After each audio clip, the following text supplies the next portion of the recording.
Selamat pagi, San Francisco Pace Bene. Pada kesempatan kali ini kami akan melakukan seminar. Sebelum itu, perkenalkan kami untuk memperkenalkan diri terlebih dahulu. Yang pertama ada Daniel, lalu ada Nadia, ada Stefani, ada Joanna, ada Farel, saya sendiri, ada Luis, ada Vero, ada Valencia, ada Laras, dan juga ada Karin. Materi ini akan dimulai dari Daniel Steve. Jadi ajaran Hindu-Buddha sudah ada di Nusantara sebelum adanya agama-agama lain.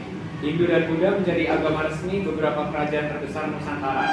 Setiap kerajaan memiliki peninggalan sejarah yang bermacam-macam seperti artefak, prasasti, kitab sastra, dan bangunan yang masih bisa kita temukan di wilayah sekitar kita sekarang.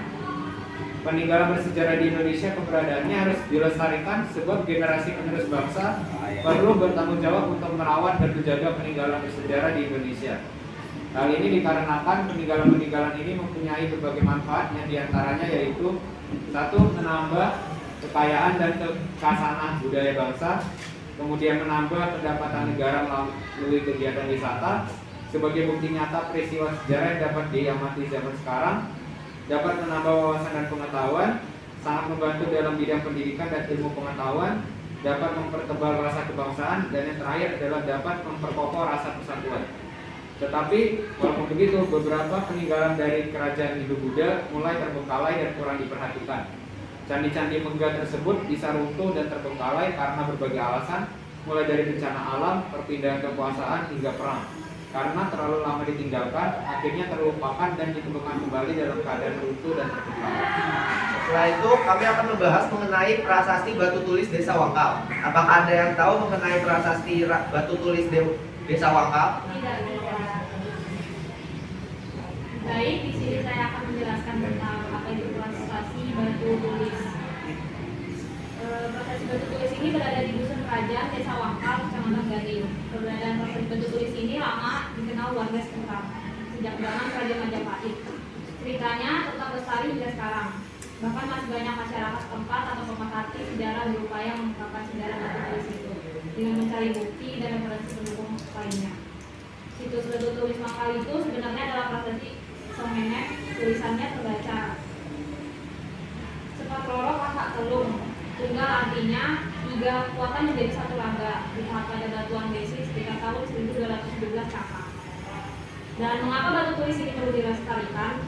Konon batu tulis ini merupakan penanda bahwa wilayah yang saat ini bernama Desa Wangkal adalah desa kuno pada zaman Majapahit. Penjalan Prabu Hayam Wuruk selama di Bumi Lamber pernah singgah di tempat ini. Desa Wangkal pada zaman dahulu memiliki nama Desa Ganting. Wilayahnya cukup luas dan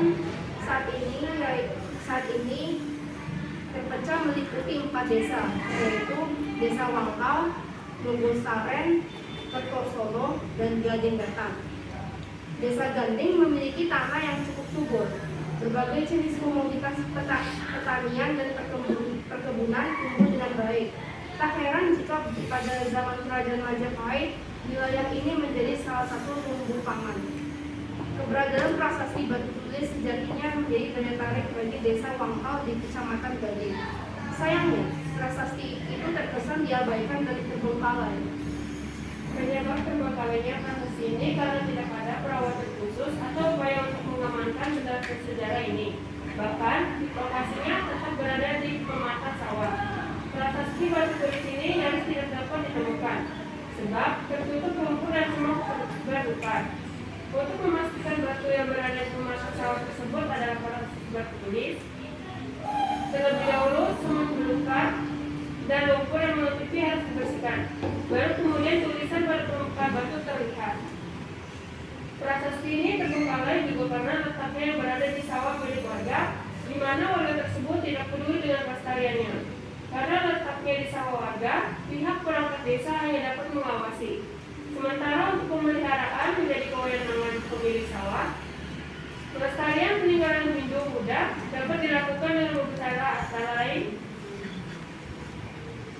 yang pertama, merawat dan menjaga peninggalan sejarah. Yang kedua, mengadakan upacara atau budaya peninggalan sejarah secara rutin supaya tidak tertinggal atau termakan oleh zaman.